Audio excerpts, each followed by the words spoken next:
करतारपुर राहदारी की तकरीब, पाकिस्तान का मनमोहन सिंह को दावत देने का फैसला। वज़ीर ख़ारजा शाह महमूद कुरैशी का कहना है कि मनमोहन सिंह को बाज़ाब्ता तौर पर दावतनामा भेजा जाएगा।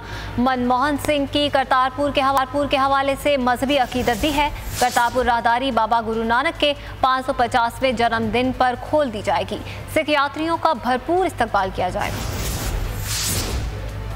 ने मशावरत के बाद फैसला किया है कि करतारपुर साहब का जो इनॉग्रेशन का फंक्शन है, ये बहुत बड़ा एक प्रोग्राम है। हमने फ़ैसला किया है कि साबिक वज़ीर आज़म Bharat, former prime minister Manmohan Singh को हम दावत देना चाहते हैं कि वो इसमें तशरीफ़ लाएं।